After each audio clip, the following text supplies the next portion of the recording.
It's a pleasure to welcome Josh Less. He is a fourth-year rabbinic student at Hebrew Union College. One of the joys of working in a large city like Los Angeles with a rabbinical school and a synagogue like ours is that we become essentially a teaching synagogue, which means that we have plenty of interns, whether it's in our elementary schools or on our pulpits or in our other educational programs, who come to us to get experience in the world and to hopefully learn just a little bit from their more senior colleagues. Who knows if we have something to teach or not? We try. And so Josh is one of our many interns that we've had over the years, and it's a pleasure to have him. Josh comes to us from Memphis, Tennessee. Did I say you were a fourth-year student already? He's a fourth-year student. I did say that. Of note, one of Josh's rabbi back in Memphis and his, I guess maybe perhaps his mentor and inspiration is Micah Greenstein. Micah and I were in class together, so we come a full circle. So Josh, the pulpit is yours. Come on forward.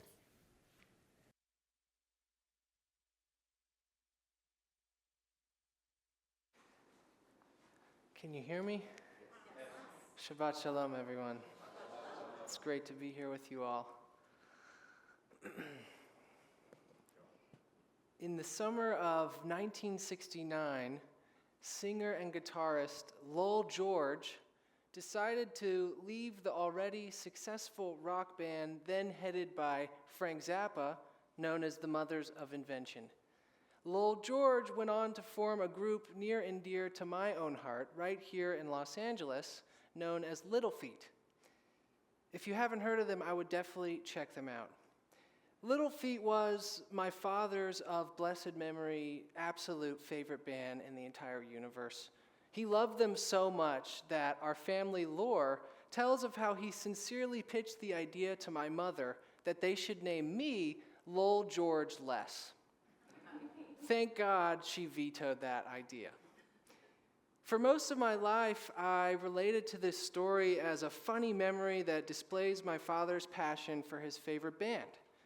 I had never really considered how my life or how I might be different if my parents had chosen the name Lowell George for me instead of Josh. And the truth is, how my life would be different is difficult to determine. But one thing is certain, I think, our names very much become a part of us. They inform how we see ourselves and how others see us. And according to some psychologists, our names can even determine major life decisions, such as career choices or where we choose to live. In a series of studies, Brett Pelham discovered that women named Virginia, as opposed to Mildred, are more likely to live in Virginia Beach. Mildreds, on the other hand, were more likely to live in Milwaukee. And in the same study, it was found that people named Dennis were disproportionately more likely to become dentists. Funny. This phenomenon has been termed implicit egotism, and although its veracity is not fully accepted in psychology, I think it remains true that for most people, our name can significantly inform our sense of who we are. In Jewish tradition, names carry significant meaning. Many names in Hebrew convey deep and spiritual ideas. Just think about the names you've given to your own children, the names of your grandchildren, and even your own names. Jewish parents often name their children after relatives. The parents express their hopes for the child through their name, either the hope that they possess certain virtues associated with the name or elements associated with the relative that the child is named after. But our names are not only the hopes that our parents had for us or the ancestor to whom we are connected. They are also a lens through which we see ourselves. They can be the mirror we hold up to the world that helps us shape our identity. The meanings of our names can become so a part of us that they have the potential to affect who we are and how we act as a person. In this week's Parsha, Parshat Lech Lecha, God begins a process whose effects are still reverberating to this very day. Following 10 generations of divine silence after the great flood, God emerges from God's hiding by calling out, Lech Lecha. This divine call was geared towards a 75-year-old man who, until this point, his life was rather unremarkable. But then God charged that man, Avram, to undertake a journey of epic proportions, both physically and spiritually. Not only was Avram instructed to leave his native land and journey towards an unknown one, he was also told to leave his father's house, a metaphorical expression of leaving behind everything he knew and embarking on an entirely new destiny.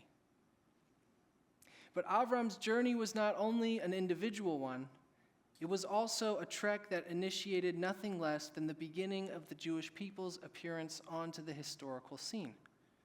It was the moment that set the stage for the Jewish people's eventual role in this world to bring the knowledge of monotheism to the rest of humanity.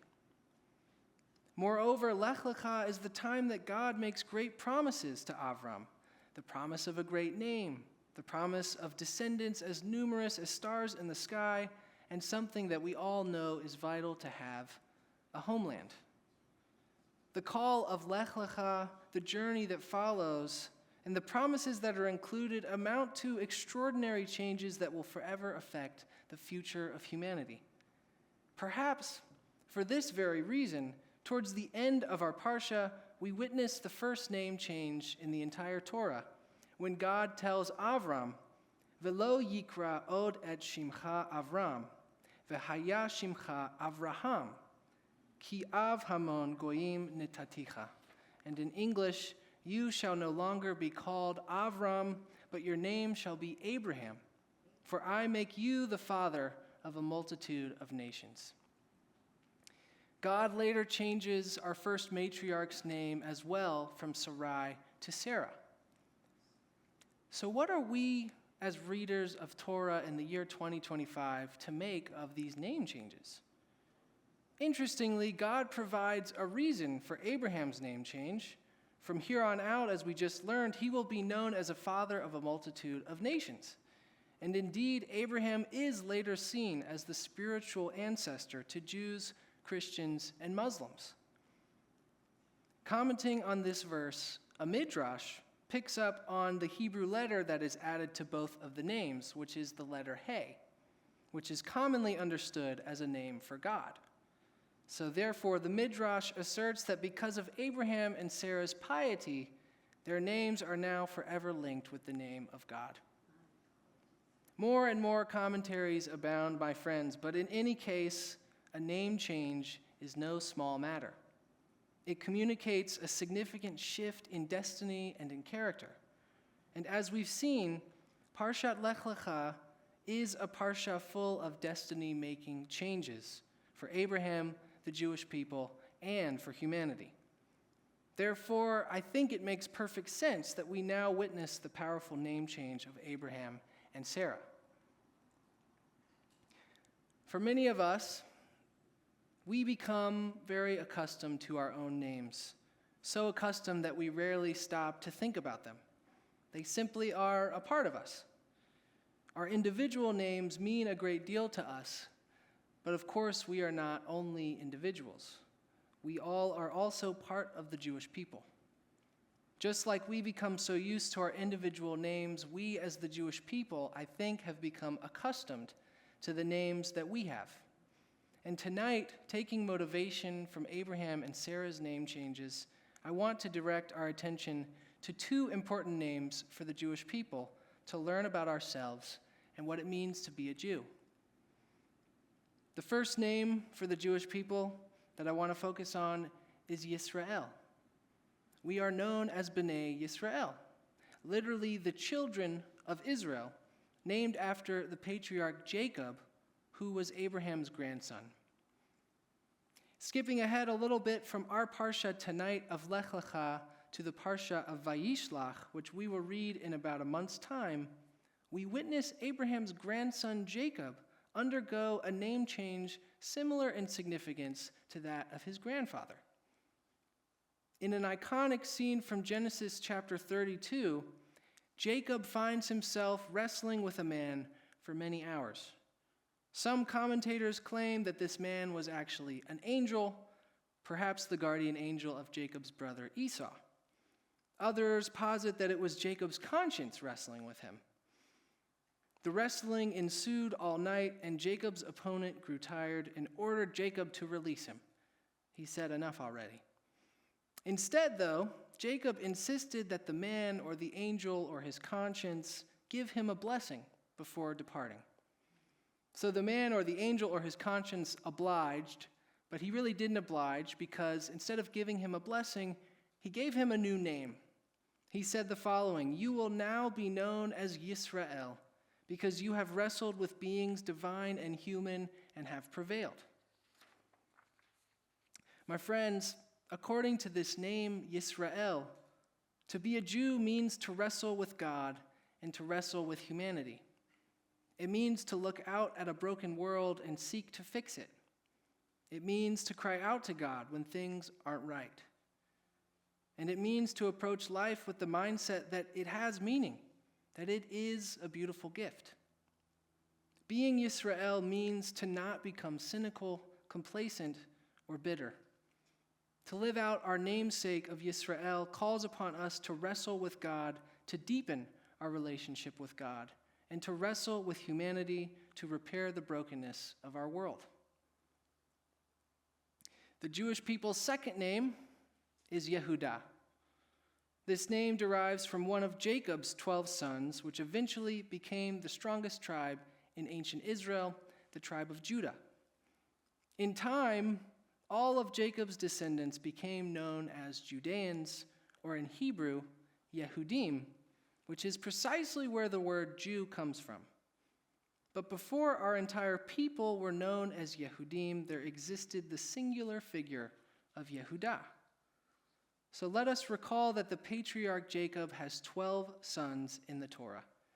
He also had 2 wives, Leah and Rachel. And Leah was the mother of Yehudah, and he was her 4th-born son. So we now have the family tree. Upon giving birth to him, Leah remarked, "This time I will praise the Lord." And as an expression of her gratitude to God for the gift of a healthy child, she named her son Yehudah, which literally means praised. The Talmud remarks that this episode was the first time in the entire Torah that any human being expressed thanks to God. It only took them 29 chapters. But with this expression of gratitude through the name Yehudah, we as Jews and as descendants of Yehudah become embedded with gratitude itself.